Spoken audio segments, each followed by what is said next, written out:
السلام عليكم ورحمة الله.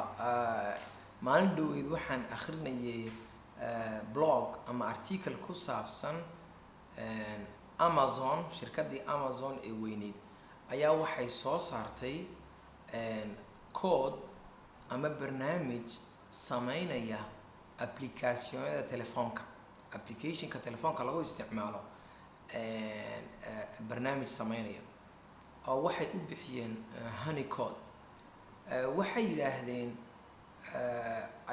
ay sabab uga dhigeen waxa ay sameeyeen adduunka waxa si badan ay yiraahdeen baahida loo qabo applicationka telefoonada lagu install gareynayo ee lagu isticmaalayo baahideedii baa farabaatay waxana yaraaday dadkii applicationadan sameynayay.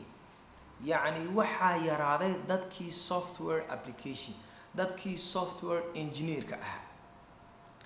dadkaasi oo inta u badan dhalinyarta maanta marka ay jaamacadaha dhameeyaan ama marka ay wax dhameeyaan haddii lagu yiraahdo programming ama programmation gal, haddii lagu yiraahdo qof kasta waxaa dhici karta inuu arkayo adeeg, laakiin qofkani shaqadan uu sameynayo ha adkaato laakiin lacag wanaagsan ayuu sameynaya. maanta marka Amazon waxay ku tustay baahida aad iyo aad loogu baahan yahay.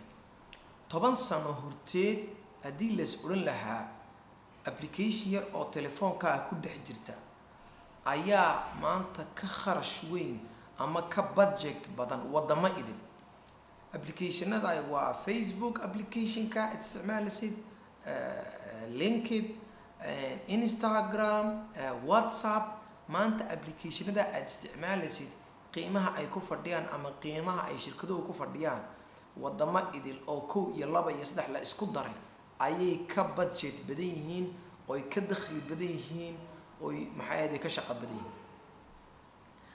marka dhalinyarteena Afrika joogta haddii qof maanta la yiraahdo qof maanta haddii uu lacag yar ururso ama lacag yar hadduu haysto waxa kaliya ganacsi ku soo dhacaya maskaxdiisa waxay tahay sidee baad u furataa dukaan, sidee baad u furataa maqaaxi, sidee baad u furataa, sidee baad u iibsataa bas yar, aduu see shaah iyo sokor si wax loo iibiyaan. qofna maanta kama fikirayo maanta ganacsi bilow, maanta shaqo bilow, shaqada ay laakiin 5 sano iyo 10 sano kadib ay faa'iido yeelan doontaa. maanta adduunka oo dhan Afrika way ku yar tahay laakiin way soo socotaa. macdaar kasta iyo shirkad kasta inay application yar oo telefoonka lagu isticmaalo inay lahaato. waayo website-ka maanta haddii la eego dhismaha ku baxaya ama hawsha ku baxaysa iyo application-ka hawsha ku baxaysa iyo isticmaalkeedu way kala badan yihiin. taa waa mid. ta kale isticmaalkii maanta dadku waxay ku soo koobmay waa telefoonka weeye.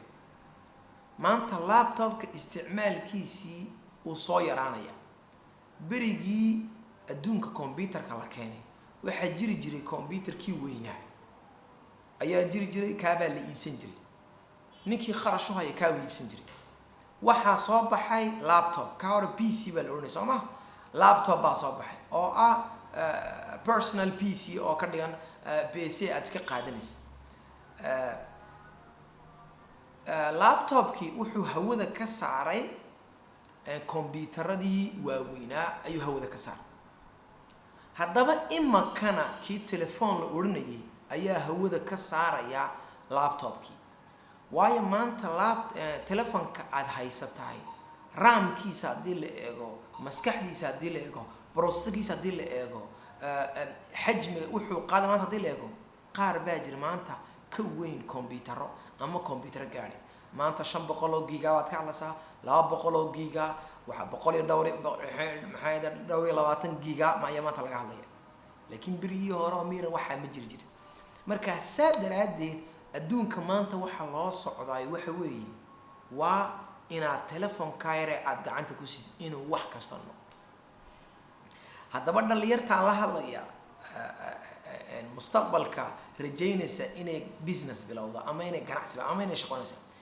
dhalinyarta ma ahayna qof kasta oo maanta vision dheer leh oo raba inuu mustaqbalka shirkad wanaagsan xubin ka sameeyo. da'daadu muhiim ma aha ama inaad weynaatid ama inaad yaraatid. waayo dad maanta waxaa jira dad waaweyn oo ganacsi mar dambe bilaabay inay way jiraan.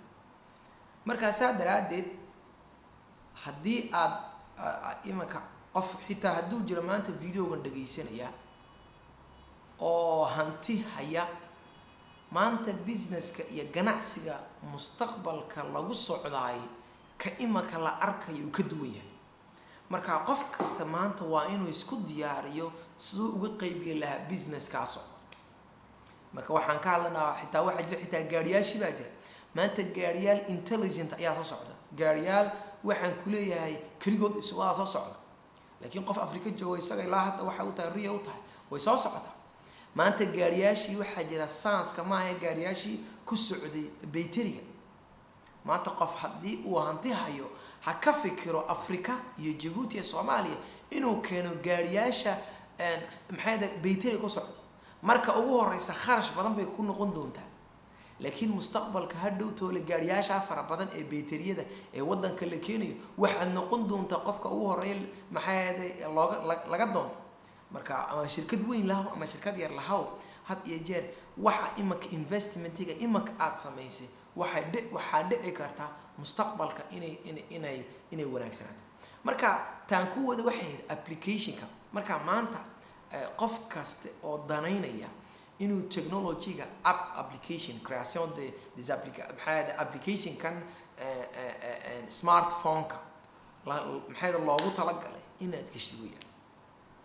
maanta smartphone-ku wuxuu kaga duwan yahay xitaa adigaaga shakhsiga caadi waxa weeyaan application marka aad samaysid uma baahnid server lacag aad ka bixisid, uma baahnid application ama WordPress update u baahnid. waxa kaliya u baahan tahay Android haddaad developaysay waxa weeyaan waa Google Play, haddii ay iOS hadday tahayna waa App Store-ki weeyaan, Apple Store-ki soo ma. marka badana inta maanta la isticmaalna application waxay u badan yihiin waa Android application. maanta YouTube-ka haddaad gashid oo tiraahdaa ood ku qortid how to develop app mobile app haddaad ku qortid ama Android application tutorial haddaad ku qortid, waxaa kuu soo bixi qaar 10 saacadood ka badan baa kuu soo bixi.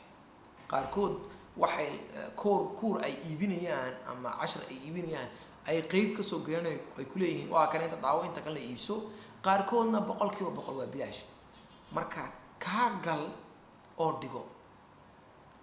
anigu imanka si detail ku gali maayo inaad Flutter inaad isticmaashid iyo inaad native Android language inaad isticmaasho. waxa anigu imanka kuma daalinayo. waxa wanaagsan inaad adigu marka aad gashid Android application development ku qor ama tutorial ku qor. qofka aad ka arkaysid 10 saacadood ay soo gali id arki doonta inuu ku sheegayo inay jirto application kaliya oo kugu socon doona iOS iyo Android kugu socon doona. maya haddaad doontid marka aad bilowga tahayna haddaad doontid Android application samee. maya waxaa dhici kartaba xitaa Android application inaad adigu intaad samaysid tiro game ama wuxuu doonaa ahaadee inaad baritid ood samaysid ood Google Play-ga marka aad dhigtid iclaanaad baa jira, xayisiis baa jirta. Google Play-ga application kaaga soo baxba applicationada aad gacanta ku leeyahay wala bilaashka inta badan markaad saa u furtid iclaanaad ama xayisiis baa ku soo baxay. xayisiiska inta aad daawanayso qofkii application kan sameeyay lacag yaroo $1 iyo $1 ma ahayn 0.00 baa wixii markii u dhacay. haddaad si taabateed si iibsina qofka lacag baa u dhacay. adiga laftaadana waad samayn kartaa, cidna kuma xidhno. maanta aqoontani inay qofkii uu tagoon. marka anigu waxaan video ugu talagalay inaan ku taabsiyo inay halka ay wax jiraan, inay baay halka inay jirto ayaan ku talagalay. waxaan isleeyahay in videogan inuu ku anfici doono. haddii aad wax faa'iido aad ka aragtay aad anfaca ku aragtana way fiicnaan lahayd inaad asxaabta la sii wadaagi lahayd. wixii comment ama su'aal aad qabtayna inaad aad hoosta ku qoreed way wanaagsan lahayd. saana intaan ku soo gabagabeynaya aad iyo aad baad mahadsantihiin. Assalaamu calaykum.